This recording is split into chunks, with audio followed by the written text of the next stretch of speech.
And John, if you don't mind me asking, how old are you?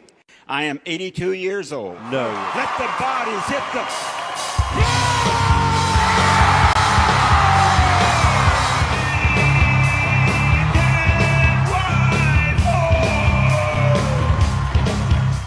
Hailing from Dallas, Texas, Drowning Pool sprouted up in the mid-90s but wouldn't gain national exposure until their hit single Bodies became one of the biggest songs of the summer of 2001. But just as the song was climbing the charts, two events nearly derailed the band's momentum. Today, let's explore the band's bittersweet rise. Before we get started, be sure to hit the bell notification icon and put all notifications on. I hear from a lot of my subscribers that they don't even get notifications when I post my videos. I would greatly appreciate if you guys did that. In addition to, of course, watching my videos and sharing my content. Drowning Pool was formed in Dallas, Texas in 1996 by guitarist CJ Pierce and drummer Mike Luce. The band took its name from the Ross Macdonald 1951 novel, which was eventually made into a film starring Paul Newman. I'm required by law to advise you guys that my hands are registered in the state of California as lethal weapons. You understand? It was revealed that the band's name was actually born the same night their bassist Stevie Benton lost his virginity. That night, on television in the background, was Paul Newman's 1975 film. CJ and Mike were originally from New Orleans and had played together for almost a decade before deciding to move to Dallas. CJ told Designer magazine that New Orleans was a difficult city to get gigs because bar owners wanted bands to play cover tunes and the pair wanted to perform their own original material. In addition to that, the music scene was dominated by blues and death metal bands. The pair also found it difficult to find like-minded musicians as well. Mike soon moved to Dallas for 2 years, where he met bassist Stevie Benton. There was one interview that stated that Stevie and Mike had actually known each other from before when Mike lived in Dallas for a brief period in high school. By 1996, CJ moved to Dallas, and the trio were huge fans of Pantera, who were also from Dallas-Fort Worth area. By this point, the band was an instrumental trio, and CJ came up with a guitar part for a song that later became Body. The band played with a few different frontmen and even added a second guitarist before Dave Williams entered the picture around 1998. Mike told the Evansville Courier and Press that the band's early sound was more progressive rock, with the band writing 8 to 9 minute songs, admitting, "We wrote songs like I Am and Told You So, which were only 3.5 minutes, that were the ones that we played at clubs live that people would just go off on."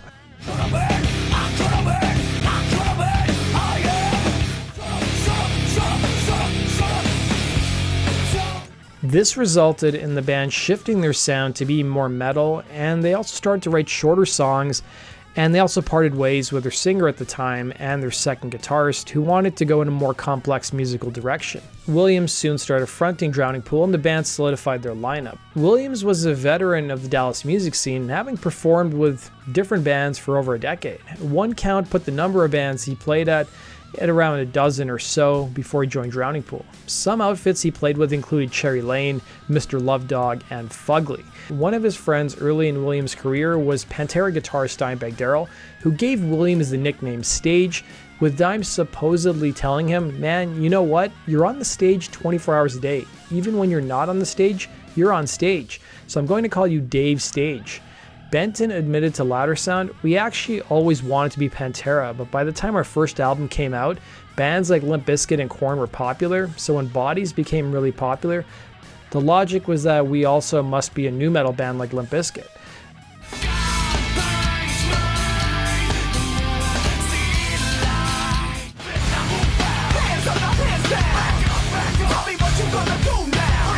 By the time Williams was in the 6th grade, he knew he wanted to be a rock star. One of the albums that greatly influenced him was Van Halen's debut record.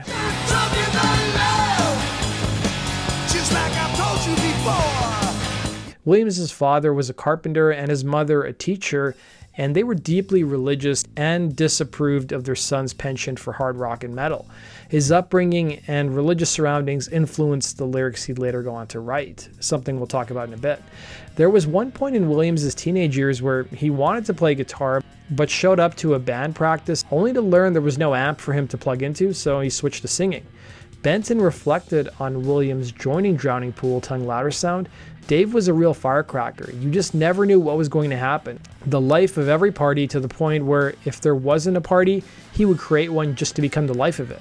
Drowning Pool's influences included a broad spectrum of old school rock and metal bands including Iron Maiden, Motley Crue, Rat, Van Halen, Guns N' Roses, Skid Row, Cinderella, and Black Sabbath. Another big influence on the band that may surprise some people is Faith No More.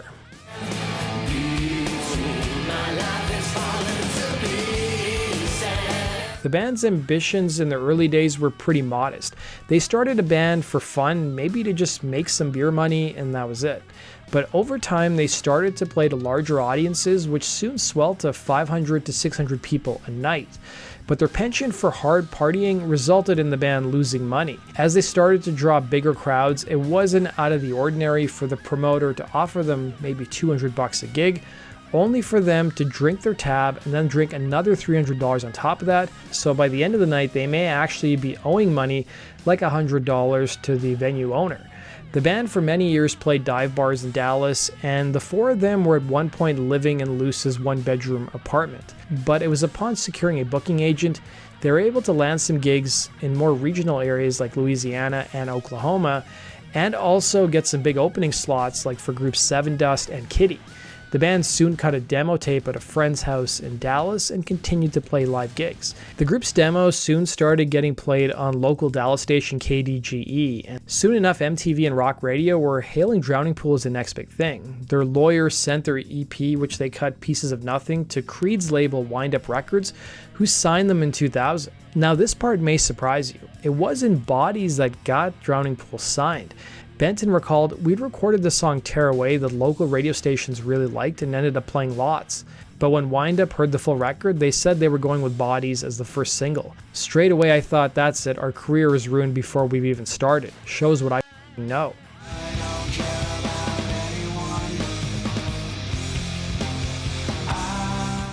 An early version of Bodies appeared on their EP Pieces of Nothing, which omitted the lyrics in the bridge and featured a significantly greater amount of screaming. Before the band even got their first major record deal, Drowning Pool also attracted the attention of German liquor company Jägermeister, who sponsored the band. Williams told Billboard, "It boosted our confidence quite a bit because all of a sudden it was like, wow, somebody likes our band. It felt good, and then right after that we signed with Wind Up, so it was like the machine was rolling." Drowning Pool went on to issue their debut record Sinner in June of 2001. The album's popularity was boosted by their breakout single Bodies, which was issued 1 month prior. Williams told MTV about the name of the record, recalling, "I got that Sinner tattooed before we named the record. We were working on the song Sinner, and our A&R guy said that would be a good name for the record. We all just looked at each other and said, wow, okay." It was just a natural progression that became the whole theme of the record. There are a lot of religious issues on the record and a lot of relationship issues. It just seemed like it would fit. Williams also remarked on the track order, stating, "We want to start with Sinner and end with Sermon. We covered all the bases on religion and bad relationships."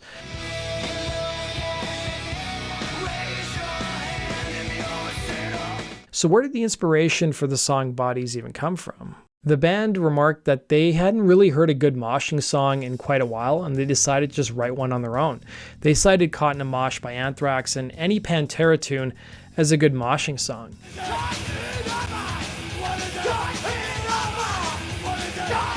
Bodies soon became one of the biggest songs in the summer of 2001 and went on to be considered one of the most popular songs of the nu metal era, peaking at number 6 on the Billboard Mainstream Rock Tracks chart and number 12 on the alternative airplay. Music for Bodies saw the band performing in a psych ward, with Williams telling Spin magazine, "We thought it would be cool to run around an insane asylum for 8 hours." The second single that was issued was Tear Away, which peaked at number 28 and 36 on the mainstream rock and alternative airplay charts.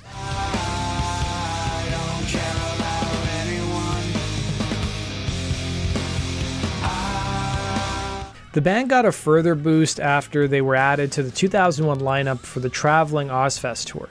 Drowning Pool started playing the third stage at Ozzfest, taking the stage at around 10 in the morning, but by the end of the tour, they were considered the breakout act and moved all the way to the main stage. Williams told MTV, going into it, having a 10 o'clock slot, we thought that it was going to be a challenge. But luckily, all those first couple of shows, there were a lot of kids there early. They wanted to get their money's worth. We were surely not going to let them down, whether it was 10 in the morning or 10 at night. The success of both the singles Bodies and Tearaway, as well as their appearance at Ozzfest, had a lot to do with raising the band's profile and pushing their debut record, Sinner, to go platinum in just 6 months, with it eventually going on to sell about 1.5 million copies. But there was another important factor that most people don't know about. Williams told Billboard that their label Wind Up Records was also instrumental because of how they marketed the band. According to Billboard, the band's label hired kids who were fans of Drowning Pool, and they were known as street teamers or drowning victims. Billboard wrote that 1,500 drowning victims were hired by the label to spread the word about the band. One person who was part of the marketing strategy was a 23-year-old named Michael Gorko who worked at McDonald's. People like him would wear Sinner buttons on his job and build buzz about the band to coworkers and customers. Another street teamer would write the band's web address on dollar bills and give them out to people. The WWE also helped get the word out by licensing the band's song Bodies and other tracks off the album.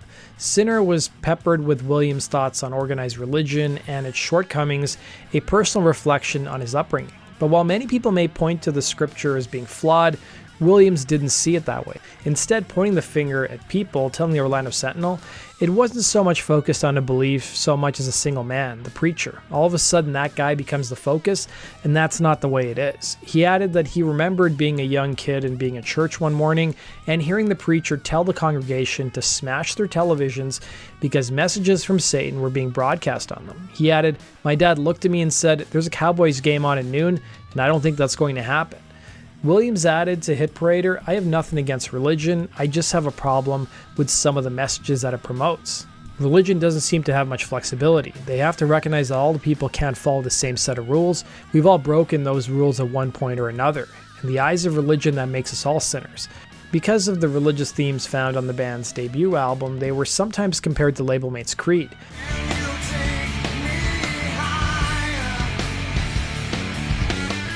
But Williams pushed back against those comparisons, telling the Sentinel, "I've never met Scott, but my take as a listener and fan is that Scott, through his lyrics, is still looking for an answer. I'm throwing my hands up and saying, you need to show me something. I've made up my mind."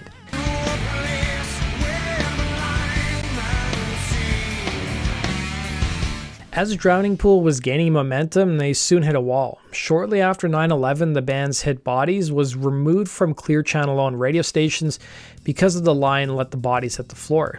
Radio programmers judged that it was too insensitive after the 9/11 attacks. Williams responded to the controversy, telling the Sentinel, "It hurt us a little bit. We pretty much were riding this great wave, then this happened, which nobody planned on. It's about being in the mosh pit, but we sympathize and understand why people might understand. We're Americans too. So if we're not playing it for a week or two, if that helps people get through it, we're all for it." But years down the road, the band felt a little differently. CJ stated that he was upset that the ambiguity of the song was taken away, as people were no longer able to interpret the song for themselves, and instead Clear Channel decided for them. But it was reported that by October 27th of 2001, Bodies was back on the air. The band was back on Ozzfest the following summer, and Drowning Pool was riding high, but it was about to come crashing down. On October 14th of 2002, the band's vocalist Dave Williams was found unresponsive on the band's tour bus in his bunk by their tour manager and guitar tech. The band was in Manassas, Virginia, en route to their next show. They had performed the previous night in Noblesville, Indiana. It was initially speculated in the media that his death was tied to drugs or alcohol, but it was later confirmed that his death had to do with an undiagnosed heart condition called a cardiomyopathy, the same condition that Guns N' Roses guitarist Slash almost died from in the early 2000s. It's a problem that prevents the heart muscle from pumping enough blood to the rest of the body. There were, however, signs that something was wrong with Williams before his death. CJ Pierce told an interviewer that Williams was one of those guys who would never go to the doctor for anything, and in the weeks leading up to his death, he was complaining about chest pains, but he thought he maybe just pulled a muscle. A public vigil was held on August 18th, 2002 in Plano, Texas, and plans for a DVD chronicling Williams' life was announced at that point. His friends and fans remembered him as one of the most genuine and nicest musicians around. By late 2002, that long-awaited documentary chronicling Williams' life was finally issued, and it was announced that the first $250,000 in sales from the DVD would be used to buy Williams' parents a retirement home, a longtime dream of the singer's. Despite all his success, Williams never seemed to forget where he came from. A 21-year-old fan from his hometown of Princeton, Texas, would write to MTV. Every time he came back to town, he would visit the school and say hi to everyone. I thought that was so cool of him. I never saw him turn down an autograph or a hug from a screaming fan. He loved what his music had made him, and he used that to change a lot of people's lives. He gave a lot of people the chance to say, "I've met a superstar." After Williams passed, the band took 4 months off, but there was never a question of whether Drowning Pool would continue. Benton told Blabbermouth, "When Dave died, we lost our best friend in the world. The last thing I'd like to think is that my other best friends, I'd have to leave them too, because we couldn't carry on together. That would just suck." The surviving members of the band retreated to Houston, Texas, staying up for up to a year in a suburban apartment, rarely venturing out and subsisting mainly on pizza from a restaurant on the building's first floor. The members decided to continue the band under the Drowning Pool moniker as a way of maintaining Williams' legacy. The band has played with several singers since Williams' passing and has put out several follow-up albums and continued to tour. That does it for today's video, guys. Thanks for watching. We'll see you again in Rock and Roll True Stories. Take care.